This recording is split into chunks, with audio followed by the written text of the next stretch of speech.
Frères et sœurs, bonjour tous.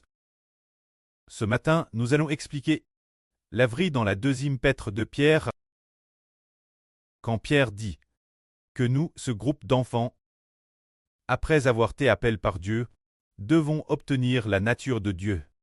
La nature de Dieu est d'obtenir l'éternel Dieu, et ce genre de vie du Seigneur Jésus-Christ. Ayant obtenu cette vie, que devons-nous faire? Nous devons redoubler d'efforts, tout comme Pierre le dit. C'est pour cette raison que nous devons redoubler d'efforts. La foi, ajouter la vertu, ajouter la connaissance, ajouter la maîtrise de soi, ajouter la patience, ajouter la pite, ajouter l'amour fraternel, ajouter l'amour pour tous. Si vous avez ces qualités, et qu'elles augmentent continuellement en vous, alors, après avoir connu le Seigneur Jésus-Christ, vous ne serez ni oisif ni stérile. Il est dit ici qu'il faut posséder toutes sortes de belles qualités. D'avoir de belles qualités en soi portera du fruit. Pierre dit que ce moment-tel on portera du fruit, sans trop paresseux et stérile, mais en tant travailleur on portera du fruit. Mais si quelqu'un a digéré la GRC accorde par le précleste et le Seigneur, mais n'a pas ces belles qualités, alors il est aveugle, oubliant que ses PHAs ont été purifiés. C'est dire que tous les croyants doivent vivre ces belles qualités de la nouvelle vie. Alors, si l'on pose ces qualités mentionne ci-dessus, on ne trébuchera pas, on ne quittera pas le Seigneur, mais on recevra du Seigneur Jésus-Christ une abondante provision pour que nous puissions entrer dans le royaume éternel du Seigneur Jésus-Christ. Ce moment, Pierre dit qu'il est sur le point de mourir, il dit qu'il est sur le point de mourir, mais Pierre veut rappeler une chose. Se dire, le jour de la venue du Seigneur, Pierre dit qu'il est sur le point de mourir, le Seigneur Jésus lui ayant révélé qu'il mourrait bientôt. Alors, avant de quitter ce monde, Pierre veut rappeler quoi aux frères et sœurs? C'est au sujet du retour du Seigneur. Au sujet du retour du Seigneur, se pourrait-il que ce soit un mensonge habilement connu par les apôtres ou une sorte de fausse doctrine mensonge? Pas du tout. Le Seigneur reviendra-t-il? Dans la religion, on croit tort que, lorsque le Seigneur Jésus-Christ viendra, il corrigera le monde certes tient religieux, ou que sa venue, il entrera dans une grande religion, ou que lorsque le Seigneur viendra, ce sera pour reconstruire ce temple de Jérusalem. Mais ce n'est pas le cas. La venue du Seigneur, son retour. Le frère Hébert, il y a quelques années, un frère religieux, lui a dit, l'avenir, quand le Seigneur viendra, il corrigera les actions du christianisme. Il corrigera les actions du christianisme. Pour que les actions du christianisme soient conformes à la volonté du Seigneur, il pense que c'est ainsi. Et de nombreuses religions le pensent aussi. Mais la venue du Seigneur ne signifie pas cela. La venue du Seigneur implique deux choses. Il va enlever au ciel ceux qu'il aime, puis il crasera toutes les nations et tous les peuples. C'est pourquoi la venue du Seigneur ne signifie pas qu'il vient pour corriger le monde et amener les gens à se tourner vers lui. Ce n'est pas ainsi. Quand le Seigneur vient, il ne prend que ceux qui lui appartiennent, pour les emmener dans le royaume des cieux, et ceux qui appartiennent à Satan seront détruits. C'est cela la venue du Seigneur. Et concernant la venue du Seigneur, Pierre a dit, autrefois nous, vous avons fait connaître la puissance de notre Seigneur Jésus-Christ, et sa venue, non pas en suivant des fables habilement connues, mais parce que nous avons vu de nos propres yeux sa gloire et sa majesté. C'est dire que Pierre, dans une vision, a vu de ses propres yeux la venue du Seigneur. Ce moment-tel, Pierre a dit, il nous a emmenés sur la sainte montagne. Et pendant qu'il priait, dans une vision, nous avons vu qu'il fut transfiguré devant nous. Son visage resplendit comme le soleil, et ses vêtements devinrent blancs comme la lumière, lorsqu'il revêt de Dieu le prêt. Honneur et gloire. une voix se fit entendre de la gloire magnifique disant: Celui-ci est mon fils, mon bien-aimé, en qui j'ai mis toute mon affection. Écoutez-le. Cette voix, nous l'avons entendue venir du ciel, lorsque nous étions avec lui sur la sainte montagne. Pierre a dit. Pierre a vu de ses propres yeux la venue du Seigneur. Ainsi, Pierre a vu dans une vision qu'une fois, le Seigneur Jésus prit avec lui Pierre, Jean et Jacques, et les conduisit sur une haute montagne, et pendant qu'ils priaient, le Seigneur Jésus fut transfiguré. Pendant qu'il était transfiguré, Mose et Élie apparurent, et s'entretinrent avec le Seigneur. Ce moment-là, une voix se fit entendre dans une gloire magnifique. Une nue les couvrit, et une voix dit: Tu es mon fils. Une voix dit: Celui-ci est mon fils, mon bien-aimé, en qui j'ai mis toute mon affection. Écoutez-le. Cette voix venait de Dieu. Alors, ce moment-là, le Seigneur cesse transfigure sous la forme du roi des rois et seigneur des seigneurs, avec cette gloire et cette éclat incomparable, se révélant ainsi aux disciples.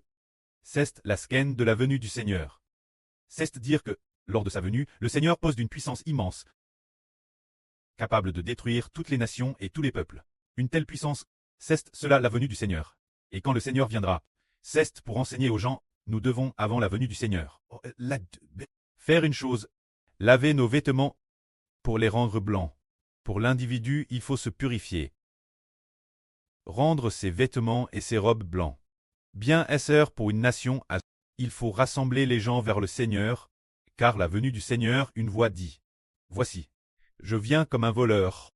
Heureux celui qui veille et qui garde ses vêtements.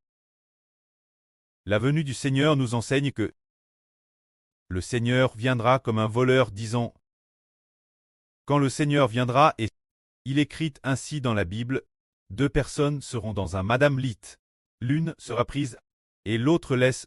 2 femmes moudront ensemble. L'une sera prise, et l'autre laisse. C'est dire que ceux qui sont encore vivants, eh bien SR, ceux qui sont morts, ressusciteront avant la venue du Seigneur. Ceux qui ont te tué, bien SR, il y en a aussi, qui juste après la venue du Seigneur, seront tués. Certains seront enlevés vivants, et d'autres après très morts, iront alors dans son ciel. C'est ce qui raconte la venue du Seigneur. Alors, nous voyons que le jour de la venue du Seigneur sera un peu comme les jours du déluge de Noé. Le Seigneur viendra sans que les gens s'en rendent compte. Mais l'avenir, nous verrons qu'une grande multitude de personnes ont vaincu ils atteindront la mer de verre du royaume des cieux, pour y louer le Seigneur Dieu Yahvé. Ils chanteront le cantique du serviteur de Dieu, le cantique de Mose et le cantique de l'agneau. Alors, comment vont-ils arriver cette mer de verre? C'est le Seigneur qui vient les chercher, pour les amener la mer de verre, et le Seigneur les ressuscite, pour qu'ils aillent la mer de verre. Bien Esser le frère Eshber accueillera aussi les enfants de la nouvelle terre, pour les faire aller la mer de verre. C'est cela qui décrit la scène de la future venue du Seigneur. C'est pour cette raison que Pierre dit, concernant la raison de la venue du Seigneur. J'ai appuyé dessus par Monsieur Garde. Se dire concernant l'avènement du Seigneur Jésus-Christ. Il y aura beaucoup de fausses doctrines. L'avenir avant la venue du Seigneur, il apparaîtra une doctrine absurde dans la religion disant à voyez, le Christ est ici. Voyez, le Christ est Elbas. Au sein, Madame de la religion. Beaucoup de gens diront avec des paroles mensonges. Le Christ est ici le Christ est elle, garant ainsi une grande multitude de personnes. Comme l'a dit Pierre, concernant la puissance du Seigneur Jésus-Christ et de son avènement, nous avons aussi la parole prophétique la plus certaine pour le confirmer. Vous faites bien de prêter attention ces prophéties, en les considérant comme une lampe qui brille dans un lieu obscur, jusqu'à ce que le jour commence poindre, et que l'étoile du matin se lève dans vos cœurs. Sachez avant tout que vous devez comprendre qu'aucune prophétie de l'écriture ne peut être un objet d'interprétation particulière, car ce n'est pas par une volonté humaine qu'une prophétie a jamais t'apporte, mais c'est poussé par le Saint-Esprit que des hommes ont part de la part de Dieu. Concernant la venue du Seigneur, il y a des prophéties plusieurs endroits dans la Bible. Tout d'abord dans le livre du prophète Saë. Il me semble que c'est au chapitre 65 ou dans les 60. Il est part d'un homme qui porte des vêtements d'un rouge clatant. Vêtu d'habits d'un rouge clatant. Cet homme, celui qui descend du ciel, cela parle précisément de la venue du Seigneur. Le frère Ashbert apporta ce contenu au frère et sûr, en disant que lors de la venue du Seigneur, il y a un homme vêtu de vêtements d'un rouge clatant, et son corps, ses vêtements sur lui sont teints de sang. Frère Ashbert, lisant ce sujet, il est dit ici.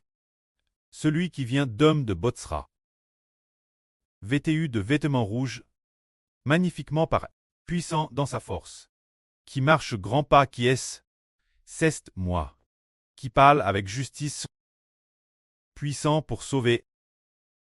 Une voix lui demande encore, pourquoi tes vêtements sont-ils rouges? Pourquoi tes vêtements sont-ils comme ceux de celui qui foule dans la cuve? Il répond, J'aille seul fouler au pressoir. Fouler les peuples, et d'entre les peuples, personne n'était avec moi. Je les ai foule dans ma colre. Je les écrase dans mon courroux.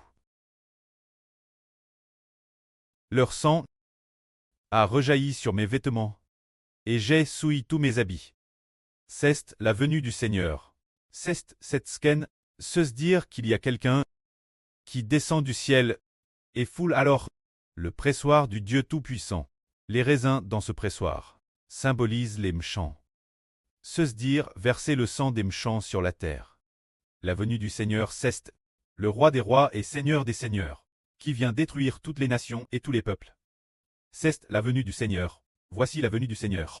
Quand le Seigneur viendra et il détruira la bête discorne, ainsi que les rois et les armes des rois, et détruira toutes les nations et tous les peuples. C'est cela la venue du Seigneur. Quand le Seigneur viendra et le sang des méchants sera vert, leur sang sera vert jusqu'à hauteur du mort des chevaux, on nous vit, et quand ce sang, il coulera sur une distance d'environ 300 km. C'est cela la venue du Seigneur. Ainsi nous comprenons que la venue du Seigneur est pour détruire toutes les nations et tous les peuples. Que la gloire soit auprès et au Seigneur. Amen.